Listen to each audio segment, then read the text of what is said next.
चलिए हम लोग आज से कई हजार साल पीछे चलते हैं। पहले ऐसा माना जाता था कि टाइम एब्सोल्यूट या कांस्टेंट है, उसकी ना ही कोई बिगनिंग थी और ना ही कोई एंड होगा। तो अगर टाइम कांस्टेंट है और उसकी कोई बिगनिंग ही नहीं है, इसका मतलब फिर ये हुआ कि यूनिवर्स की भी कोई बिगनिंग नहीं होगी। सेम ऐसी ही सोच एरिस्टोटल भी रखते थे। एरिस्टोटल को कौन नहीं जानता, एक महान ग्रीक फिलोसोफर जिन्होंने साइंस और फिलोसफी की फील्ड में काफ़ी कंट्रीब्यूट किया था। वो लॉजिक के बेसिस पर चीज़ों की वर्किंग को डिफाइन करते थे। तो उनका मानना ये था कि टाइम और स्पेस एब्सोल्यूट है, यानी ना ही टाइम की कोई बिगनिंग और एंड है और ना ही यूनिवर्स का। लेकिन ये आइडिया या कॉन्सेप्ट उनको बड़ा खराब लगा, जो भगवान पर विश्वास रखते थे और ये मानते थे कि गॉड एग्जिस्ट करते हैं। क्योंकि अगर यूनिवर्स की कोई बिगनिंग ही नहीं है तो फिर गॉड ने यूनिवर्स कैसे बनाया। ऐसे तो गॉड की एग्जिस्टेंस पर बहुत बड़ा सवाल खड़ा होता है। तो उस समय कुछ ऐसे भी लोग थे जो ये मानते थे कि यूनिवर्स का टाइम स्पैन इन्फिनाइट नहीं है, और वो लोग ये आर्ग्यूमेंट रखते थे कि गॉड ने ही यूनिवर्स को बनाया।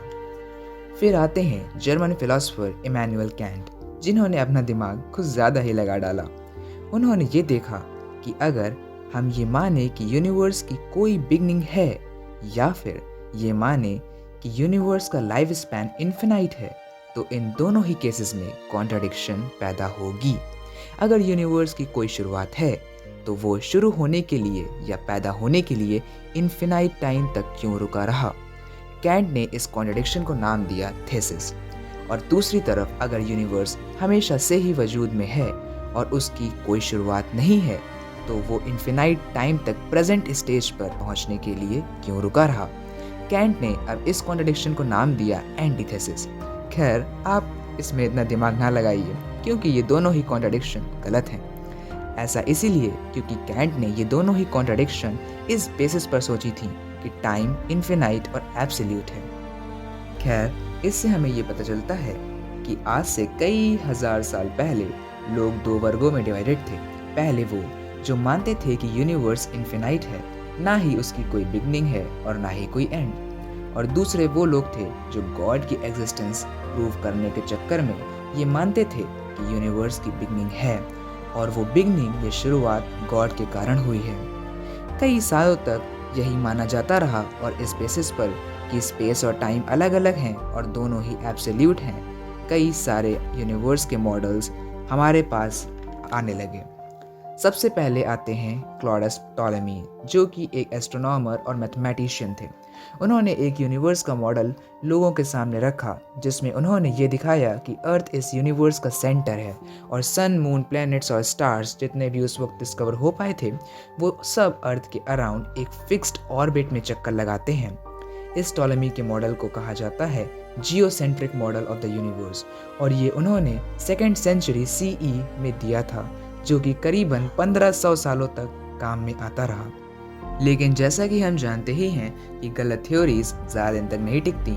आज जिन्हें हम लॉस कहते हैं, वो कहीं ना कहीं पर ब्रेक हो ही जाते हैं। तो 16th सेंचुरी में निकोलस कोपरनिकस ने ये देखा कि जियोसेंट्रिक मॉडल तो उनकी ऑब्जर्वेशंस और कैलकुलेशंस को मैच कर ही नहीं रहा है। उन्होंने यूनिवर्स को एक नई पिक्चर दी। उन्होंने बताया कि सन इस यूनिवर्स का सेंटर है और बाकी सारे प्लैनेट्स इंक्लूडिंग अर्थ उस सन के अराउंड रिवॉल्व करते हैं। हालांकि उनका ये हेलियोसेंट्रिक मॉडल सही था, बट पूरी तरह से नहीं। उन्होंने ये गलत क्लेम किया था कि सन इस यूनिवर्स का सेंटर है। फिर 17th सेंचुरी में जोहानस केपलर ने प्लैनेटरी मोशन के लॉज दिए और ये बताया कि प्लैनेट्स सर्कुलर ऑर्बिट्स में रिवॉल्व ना करके एलिप्टिकल ऑर्बिट्स में रिवॉल्व करते हैं। फिर गैलीलियो गैलीली ने भी प्रैक्टिकली उन प्लैनेट्स के मोशन को टेलीस्कोप से ऑब्जर्व किया। लगभग अर्ली 20th सेंचुरी तक लोग, या कहें कि कई साइंटिस्ट, ऐसा मानते रहे कि यूनिवर्स की कोई बिगनिंग नहीं है, टाइम एब्सोल्यूट है और यूनिवर्स का कोई क्रिएशन हुआ ही नहीं है। तो इस पर तो बात ही करना बेकार था कि how was a universe created. लेकिन अभी निराश होने की कोई ज़रूरत नहीं है, क्योंकि अब आते हैं हमारे प्रिय एल्बर्ट आइंस्टाइन। आइंस्टाइन ने 1915 में the general theory of relativity publish करी, जिसने ग्रेविटी को एक नई जियोमेट्रिकल एक्सप्लेनेशन दी और ग्रेविटी को देखने का हमारा नज़रिया ही बदल दिया। इस थ्योरी के द्वारा आइंस्टाइन ने हमें ये समझाया कि स्पेस और टाइम अलग अलग नहीं है, बल्कि दोनों ही आपस में इंटर रिलेटेड हैं और टाइम भी एब्सोल्यूट नहीं है। मतलब अगर अर्थ पर टाइम धीमा है तो मर्क्यूरी पर तेज होगा। खैर, इसे हम अपनी सीरीज खत्म करने के बाद समझेंगे। रिलेटिविटी बहुत ही अच्छा टॉपिक है और हमारे हिसाब से ये बीएससी के कोर्स में आता है, लेकिन फिर भी हम इसके अंदर आने वाले टॉपिक्स जैसे कि Michelson Morley experiment, Lorentz transformation, time dilation और भी कई सारे कॉन्सेप्ट्स को समझने की कोशिश करेंगे। लेकिन फिलहाल तक तो हमने ये समझा कि कैसे धीरे धीरे हमारे यूनिवर्स को लेकर अंडरस्टैंडिंग्स में बदलाव आते गए और हम 1915 में इस नतीजे पर पहुंच चुके थे कि टाइम एब्सोल्यूट नहीं है। फिर 1929 में एडविन हबल ने अपने रिसर्च पेपर्स पब्लिश किए, जिनसे हमें ये पता चला कि हमारा यूनिवर्स एक्सपैंड कर रहा है। अब यहाँ से शुरुआत होती है इस क्वेश्चन के आंसर की कि how was our universe created. अब जैसे ही ये साइंटिस्ट्स को पता चला कि हमारा यूनिवर्स एक्सपैंड कर रहा है, तो उनमें से कई ऐसा क्लेम करने लगे कि यूनिवर्स का लाइफ स्पैन इन्फिनाइट नहीं है, क्योंकि अगर यूनिवर्स एक्सपैंड कर रहा है तो इसका मतलब वो कभी ना कभी किसी पॉइंट जितना ही रहा होगा। कहीं ना कहीं से तो उसका एक्सपेंशन स्टार्ट हुआ ही होगा। जो गैलेक्सीज दूर जाती हुई ऑब्जर्व की गई थी, वो कभी ना कभी तो एकदम पास यानी एक सर्टेन पॉइंट पर होंगी। तो यही सब रीजंस ये क्लेम करने पर मजबूर करते थे कि यूनिवर्स की कोई ना कोई बिगनिंग ज़रूर है या उसकी कभी ना कभी बिगनिंग ज़रूर हुई होगी।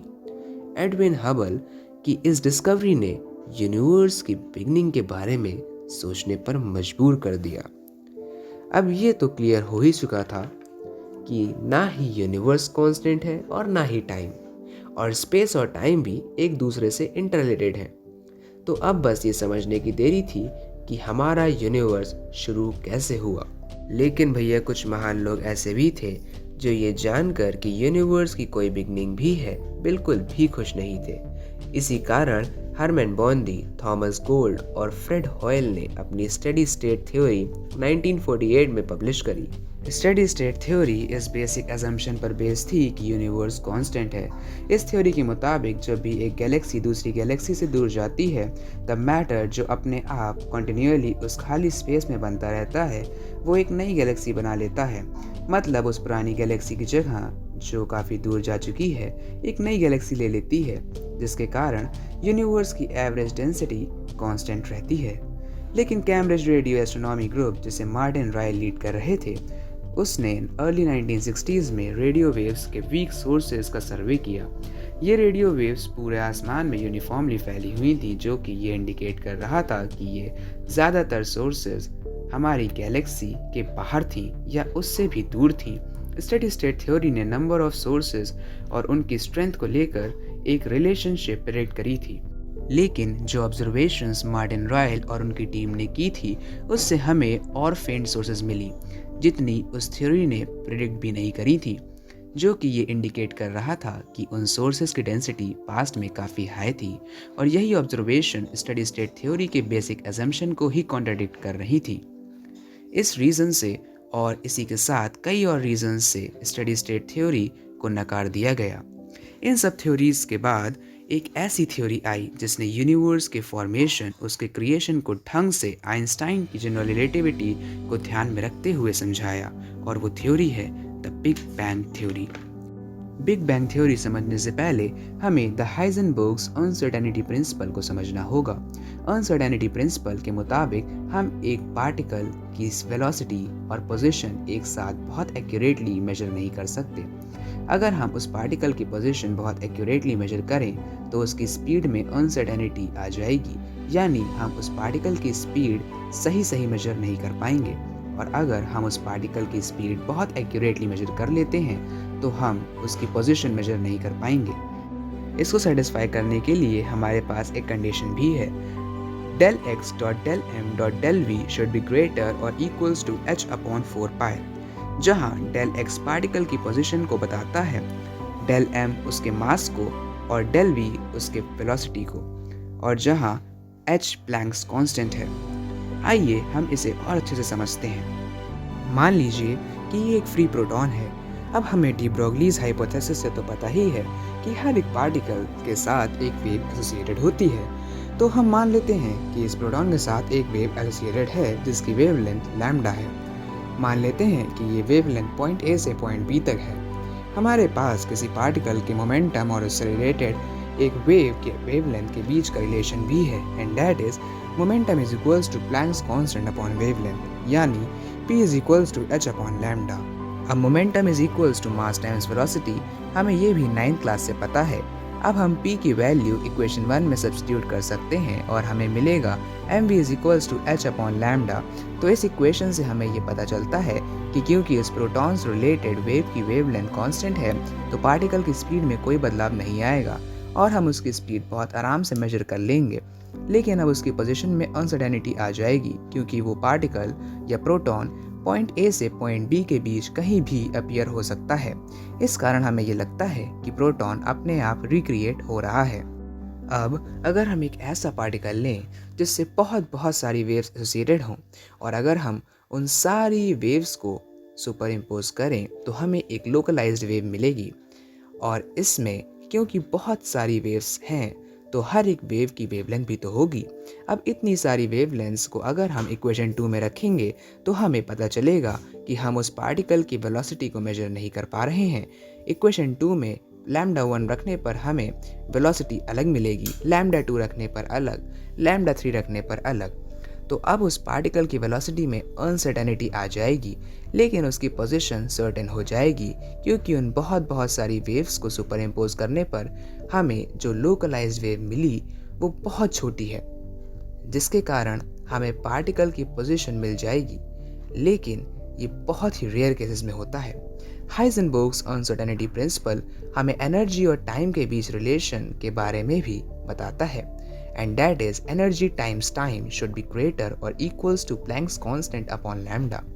इससे हमें यह भी पता चलता है कि एनर्जी कभी डिस्ट्रॉय नहीं होती और अपने आप क्रिएट भी होती रहती है, जिसके कारण एनर्जी का लेवल वैक्यूम में भी फ्लक्चुएट करता रहता है।